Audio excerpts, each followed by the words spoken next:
Hello, j'espère que vous allez bien. Ça fait un bail que j'ai pas touché cette caméra, genre je pense que ça fait 2 mois presque. Aujourd'hui du coup je vous avais demandé si vous vouliez une vidéo sur comment faire un vision board juste exclusive, ou si vous vouliez la vidéo intégrée dans un vlog, etc. Au final vous m'avez plutôt demandé de faire une vidéo juste à part sur les vision boards, donc c'est ce qu'on va faire aujourd'hui. On voit pas des masses mais honnêtement il fait vraiment un temps pourri, et du coup je me suis dit de 1 à moi je pense que ça me ferait du bien de filmer, et en même temps je me dis si chez vous il est aussi en train de pleuvoir et tout, s'il fait pas très beau, au moins aujourd'hui vous aurez un truc de cool à faire parce que vous pourrez faire votre vision board. Mais avant toute chose on va aller se faire un petit thé. Ça c'est ma nouveauté, je l'ai eu à Noël, mais vraiment elle est trop belle. Vraiment c'est trop bien en fait, vous pouvez changer la température, puis ça joue vraiment genre en 30 secondes, elle est énorme, genre je sais même pas si c'est 2 litres ou 1 litre. Et vous pouvez même garder en fait au chaud, donc c'est trop pratique. Et du coup dès que je fais du café, du thé, etc., même pour mes nouilles, des fois je fais chauffer directement là-dedans.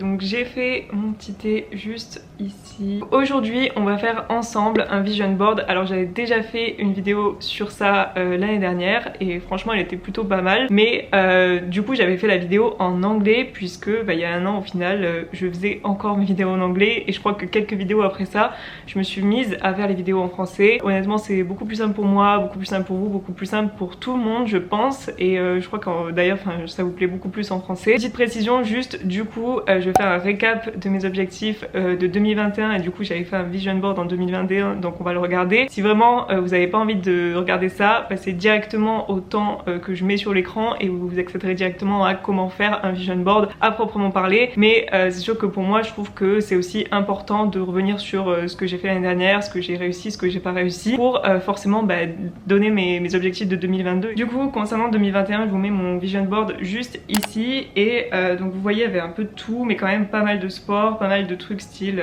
la plage, l'océan, beaucoup de choses sur les réseaux sociaux, etc. Du coup sur mon ordi je vais vous mettre juste à l'écran, mais j'ai un espèce de dossier où en fait j'ai mes objectifs de 2020, 2021 et du coup cette année j'ai écrit ceux de 2022, et je trouve ça quand même assez intéressant de garder une trace de ce que vous allez faire année par année. En général ce que j'aime bien faire en fait c'est diviser en sous-catégories, donc je vais vous mettre un exemple de liste de catégories. Mais par exemple vous pouvez avoir les études, votre carrière, vos jobs, etc. Vous pouvez avoir quelque chose plutôt sur votre santé, sur votre nutrition, sur le sport. Au niveau de mes études, carrière, etc., donc j'avais mis en 2021 candidater à des nouveaux masters, donc c'est fait, j'avais été prise, du coup je suis en master 2 dans un nouveau master cette année, donc j'étais hyper contente quand j'ai été prise.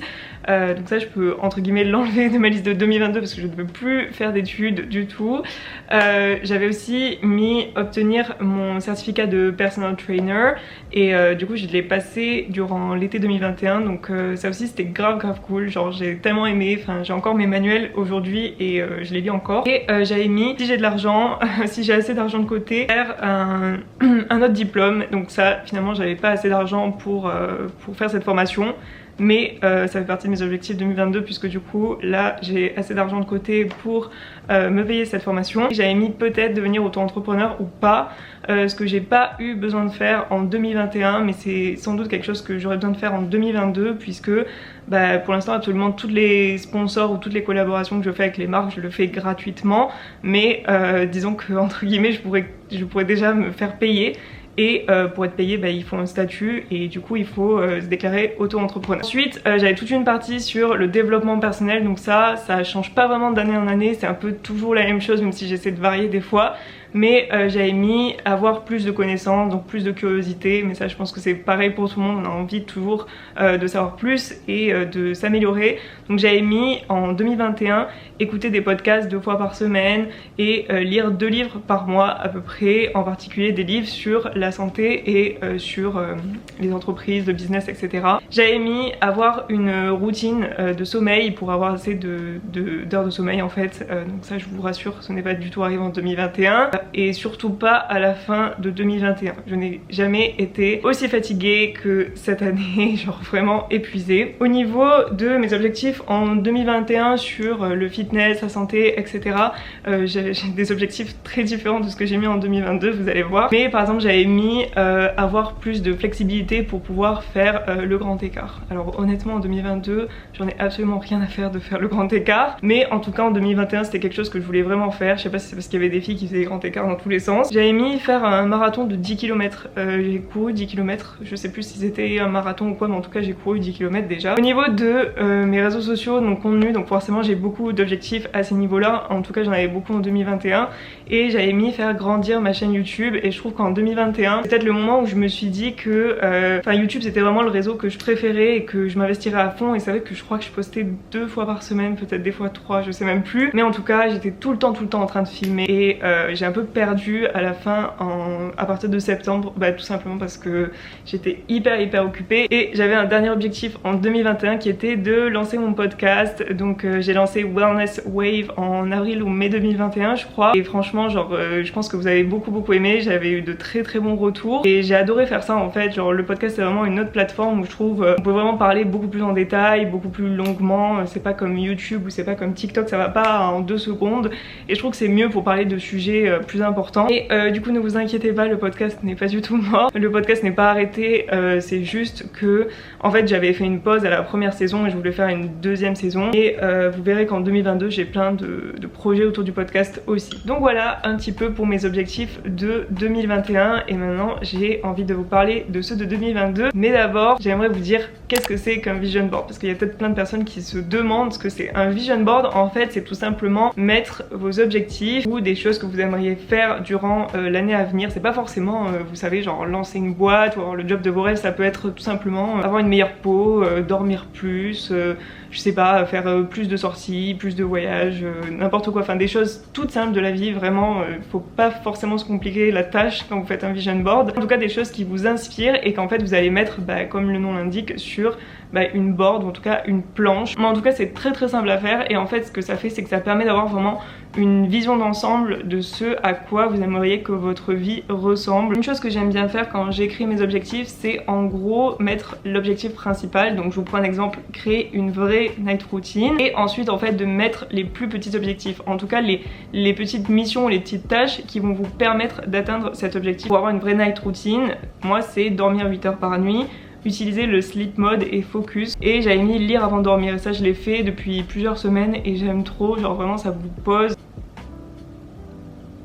Du coup si ça peut vous inspirer, je vous partage mes objectifs de 2022, mais sinon vous pouvez directement passer à cette minute là. Au niveau de mes études, de ma carrière, mon but c'est de valider mon master 2 et de ne plus jamais faire d'études, parce que croyez-moi je suis saoulée, genre je suis saoulée. Mon deuxième objectif, et je commence très bientôt, donc j'ai archi hâte, c'est d'obtenir ma certification de health coach. Donc je voulais forcément compléter ma certification de personal trainer avec une certification de health coach pour proposer en fait des programmes beaucoup plus complets. Et puis moi j'ai toujours été intéressée par la nutrition, par les hormones, par votre sommeil. En fait il y a tellement de facteurs qui influencent votre santé plus que aller faire du sport, même si c'est hyper important de faire du sport, que du coup je voulais une formation beaucoup plus globale et beaucoup plus complète. Donc j'ai vraiment trop hâte de me former sur ça et de pouvoir vous proposer des coachings beaucoup plus complets. Mon objectif de 2022 c'est, je pense que ça va arriver très bientôt, c'est devenir auto-entrepreneur, parce que en fait je vais finir par en avoir besoin. Au niveau du développement perso, j'ai toujours mis apprendre, être curieuse, etc.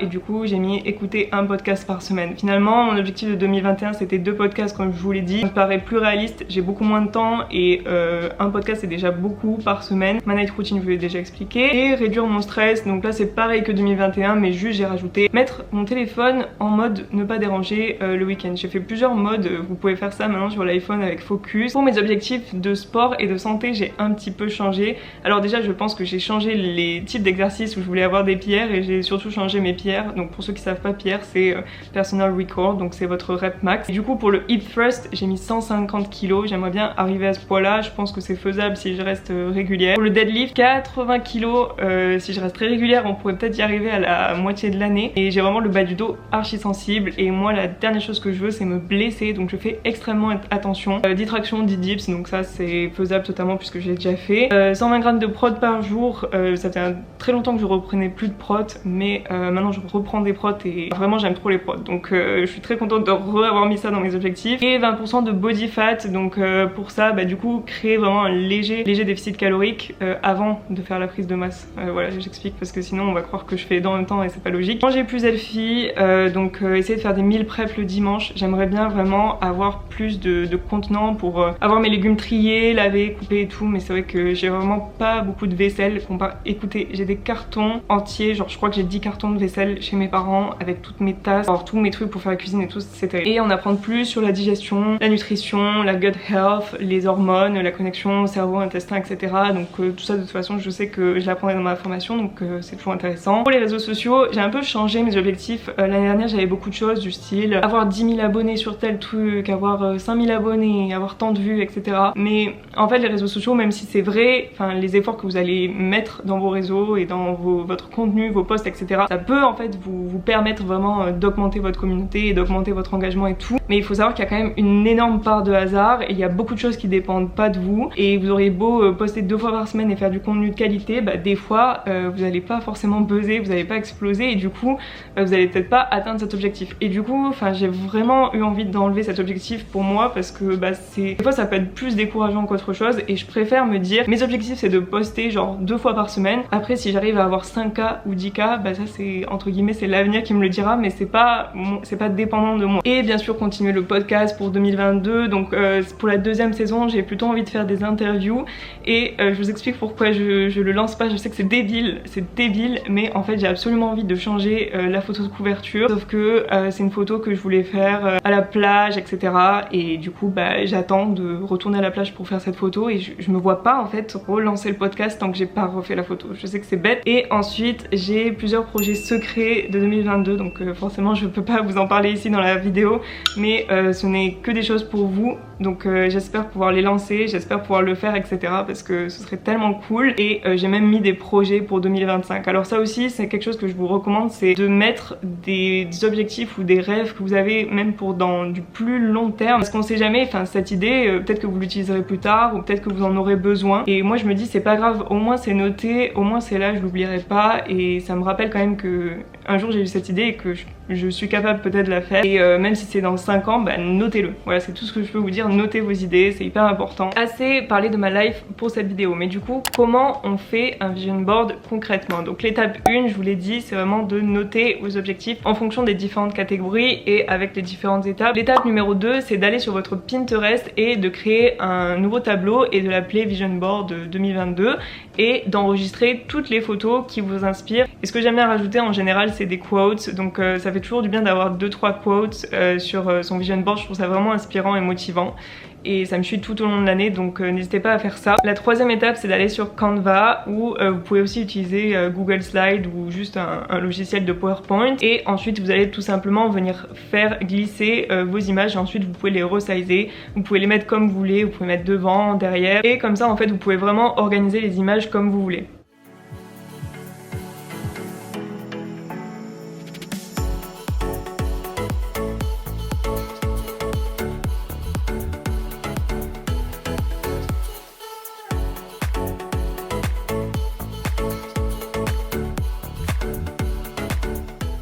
Et voilà mon vision board final, donc je suis grave contente. Je trouve qu'il est encore mieux que celui que j'avais fait l'année dernière. Sachez aussi que ce n'est pas grave si vous n'atteignez pas certains objectifs cette année. Il y a vraiment des objectifs qui prennent beaucoup plus de temps que ce que l'on croit. Moi aussi il y a plein de choses que finalement j'ai réussi à avoir et ça m'a pris beaucoup plus de temps que prévu, mais c'est pas grave. L'essentiel c'est qu'au bout d'un moment vous y arrivez. Et il y a aussi finalement plein d'objectifs que vous raterez dans votre vie. Je sais, c'est terrible à dire, mais croyez-moi, il y a plein de choses que j'ai ratées dans ma vie et au final c'était vraiment pour le meilleur. Donc dites-vous que quand il y a une porte qui se ferme, il y a une porte qui s'ouvre ailleurs pour vous. Voilà, j'espère que la vidéo sur le vision board vous a plu. N'hésitez pas à me dire dans les commentaires vos objectifs. J'aime vraiment trop savoir les objectifs des gens, je trouve ça hyper intéressant. Et n'hésitez pas non plus à me taguer sur Instagram si vous créez votre vision board. J'ai trop envie de voir en fait ce que vous allez mettre et tout, je trouve ça tellement inspirant aussi. N'oubliez pas de me suivre sur Instagram et sur TikTok pour ne pas manquer mes vidéos, mes recettes et surtout mes workouts. Et écoutez, on se voit dans la prochaine vidéo. Bye!